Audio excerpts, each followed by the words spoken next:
sense here is that what the West wants, mainly the United States, is a general ceasefire, sort of an overarching ceasefire, and then we'll move to talking about a real peace agreement. What the Russians want is they want to get a real peace agreement on the table, and they want everybody to agree on the peace agreement, and then there'll be a ceasefire. So at the most general level, you have a fundamental disagreement between the two sides. However, what's happened here is we've opened discussions on a ceasefire or a pair of ceasefires. But it's very important to emphasize that this is not a general ceasefire. The Russians have no interest in a general ceasefire, as I said, at this point in time. So you get these two ceasefires on not terribly meaningful issues. One is you restore the Black Sea agreement, and two, you have this agreement on striking energy facilities. And they're limited agreements, and I can't tell whether they're in effect. It's not clear who's agreed to exactly what. It's not agreed to as exactly when they started and whether they have started. And again, they're not on the major issues. This is not an overarching ceasefire. And furthermore, the Russians are not interested in an overarching ceasefire for smart reasons. They'd be crazy to agree to a ceasefire of a general sort because they're on the march. And they want to deal with the big issues on the table, which are, whether Ukraine is in NATO, what territory the Ukrainians are going to give up, and how much disarmament is going to take place inside of Ukraine. Those are the core issues the Russians understandably care about. And as best I can tell from the outside, we've made no progress on those issues, which are the key issues. Instead, we're futzing around with these small ceasefires and not even making much progress there. It's very clear from just watching these ceasefire negotiations play out that the Ukrainians are going to do everything they can to undermine any kind of US-Russian agreement. And this does not portend well for the future. I agree with that completely. I think that there is a fundamental difference between the Americans and the Russians in the way that they're approaching these discussions. The Americans want to end this thing very quickly. When I say end this, they want to end the fighting very quickly. That seems to be their priority. There are probably many reasons why they want this. It probably is connected to Trump's own domestic positions and all kinds of things. But he wants the fighting, as he puts it, to stop. The Russians, on the other hand, they want, exactly as John says, a meaningful dialogue about what they call the root causes of the conflict, ending to a final peace. And the Russians say, well, if we stop, if we agree this ceasefire, we may never get to that point because we've tried this before. We've had ceasefires in the past. We've then tried to negotiate over the substantive issues. That was what Minsk was all about. It dragged on for 8 years and it got nowhere at all. And we're not going to go there again. So I think that this has been the problem, that the Americans are pushing very fast. They're in a tremendous hurry. The Russians are refusing to be hurried. They say we've got to take things step by step. We've got to go through all of these issues one by one. We have to look at all of the various details of this conflict, the root causes, the reasons why it happened. And this may take a very long time. But if there is going to be a negotiated peace, that is how it has to be. That's like NATO Secretary General Mark Rutte suggested that we can't normalize relations with Russia for decades to come. So what kind of a political settlement are we planning? Because if there won't be any political settlement, what is the purpose of the ceasefire? What is we stop fighting? But again, the whole point for the Russian invasion was to end, to restore Ukraine's neutrality? I think the fundamental problem here is that there are only a handful of people in the West who understand the essence of this conflict. We are three of those people, but there are not that many of us, and we have been marginalized. It's just very important to understand that. And the people who operate in the mainstream, both in the media and in the policy world, have a very different picture in their head of what's going on and what can be achieved. And I think that collectively we think that these people are delusional, that they just don't understand the nature of the conflict. And the fact is, the Russians are winning on the battlefield, and the Russians have made a series of demands that are non-negotiable. I mean, you can debate about how much territory they're going to give up, but they're going to keep those four oblasts plus Crimea, and they're probably going to even want some more territory. These are non-negotiable demands. The same goes with regard to disarming Ukraine to the point where it's not an offensive threat to Russia. And the same goes with security guarantees and Ukraine being in NATO. And we either accept those things or we don't. It's just that simple. The deal that has to be worked out is obvious to us. But I think that a lot of people in the mainstream believe that we can push the Russians and get them to make important concessions at the same time we make important concessions. This is not going to happen. The Russians see what's happening in Ukraine as an existential threat, and they want to excise that threat once and for all. And if we don't cooperate with them, and the Ukrainians don't cooperate with them, and the Europeans don't cooperate with them, this conflict is going to go on for a long, long time. I completely agree. I think that one of the other problems, and I'm going to say this, I'm going to be a bit unkind, I don't think the American negotiators are very experienced people. I mean, Mr. Witkoff, very clever man, I've no doubt at all, very capable negotiator in the world of, business that he's been involved in, but he's never conducted negotiations at this level with the Russians before. He cannot possibly have got on top of this very, very complex problem. And I think the same applies to the others. I think Mr. Rubio and Mr. Waltz, I'm not saying anything against them in terms of their intelligence and their ability, but they've also no real experience of conducting negotiations of this kind in the past. You look at the other side, the Russians, they are very experienced. They know this problem inside out. What I think the Trump administration needs to do if it really wants peace, I'm not sure that they do, by the way, but I think perhaps what they want is this problem to go away rather than to achieve an actual peace. But if they want a peace, they need to conduct these negotiations in a much more conventional way. They need to stop thinking in terms of these very artificial deadlines that they're imposing on everybody. And they need to widen and strengthen their negotiating teams, by which I mean they need to bring in more people, not just people who have an understanding and history of the problem, but people who understand how to conduct negotiations.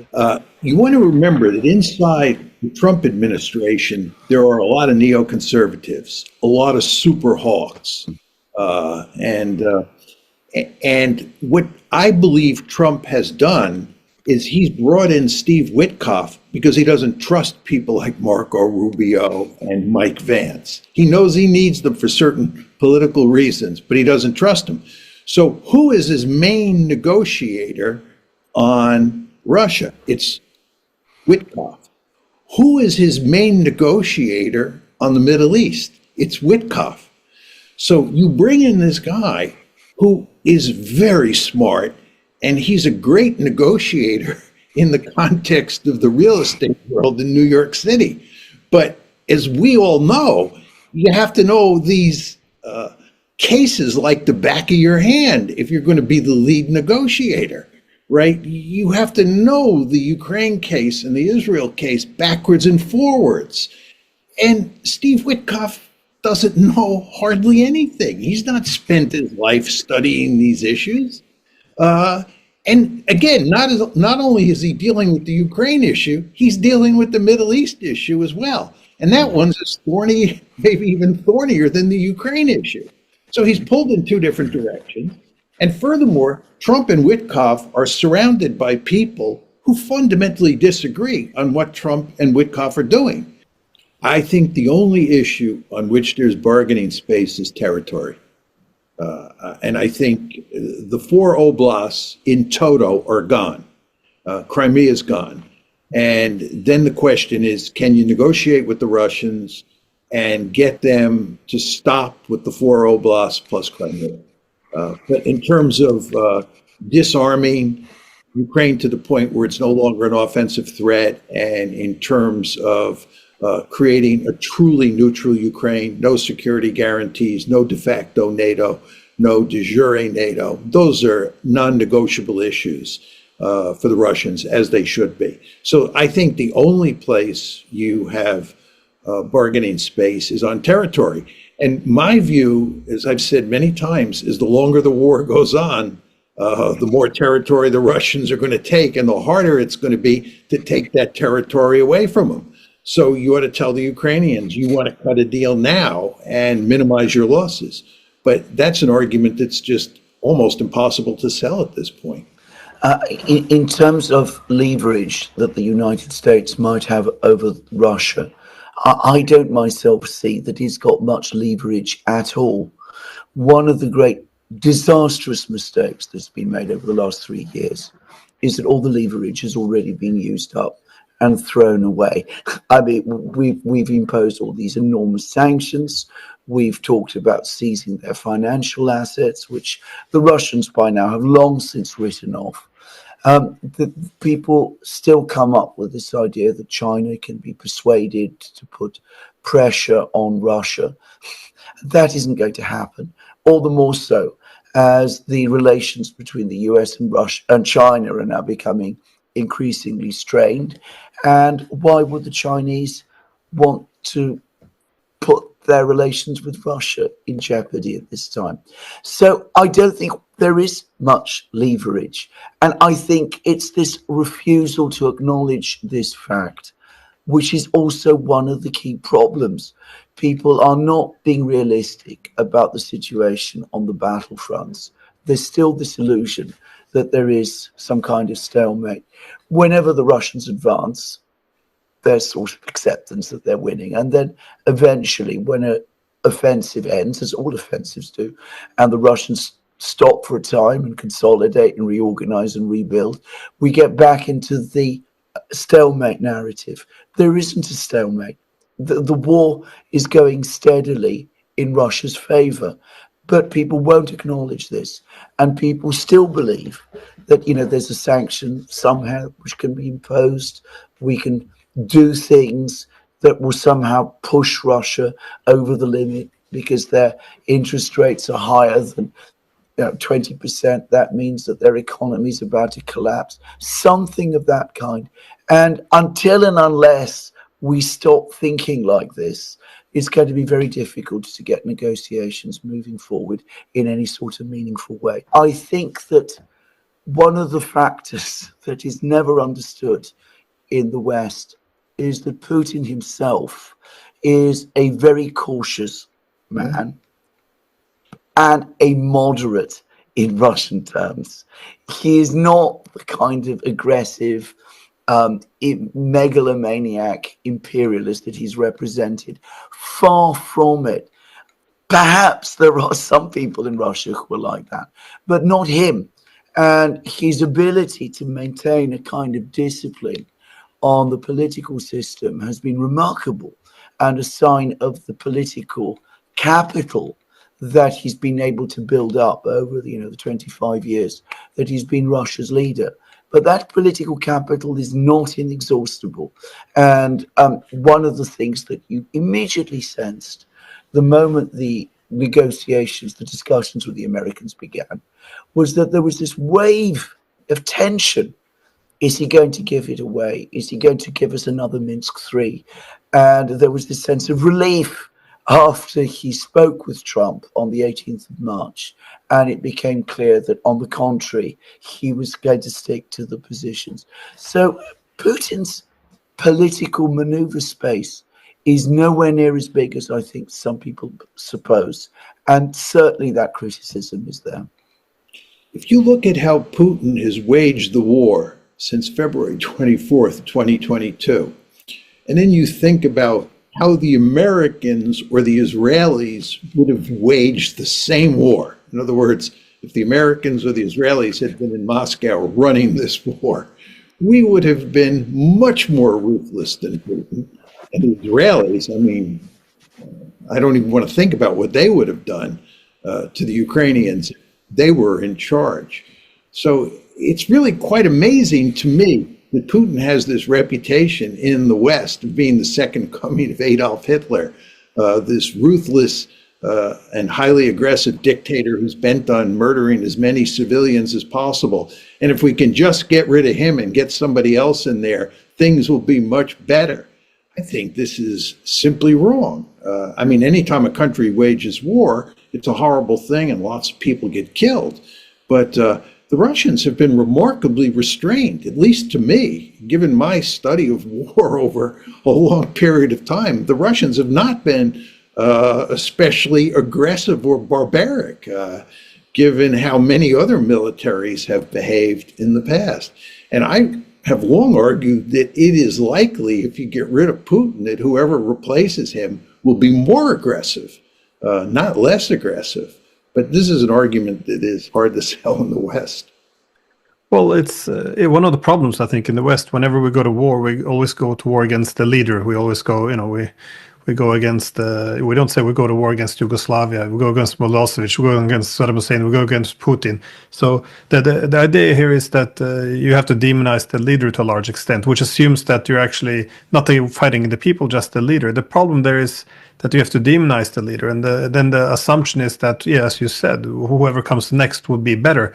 But it's worth noting, as you said correctly, that in Russia, the key criticism of Putin has been that he's been too pro-Western. That is, he wanted to get Russia integrated with the West, but more as an equal rather than what Yeltsin was pursuing. But indeed, after 2014, a lot of criticism came from the military as well, because he had taken Crimea, given the need to protect the Black Sea Fleet, but what many were pushing for is, this is the time to step up, either also take Donbass, or at least start to build up and push back against the West, because many people criticized them quite openly in the military that if you just try to make peace with the West, they will see this as a weakness, and they will again begin to mobilize their forces, put them in the Baltic countries, and so essentially what we're saying about the Russians, they don't respect the diplomacy. They see it as a weakness.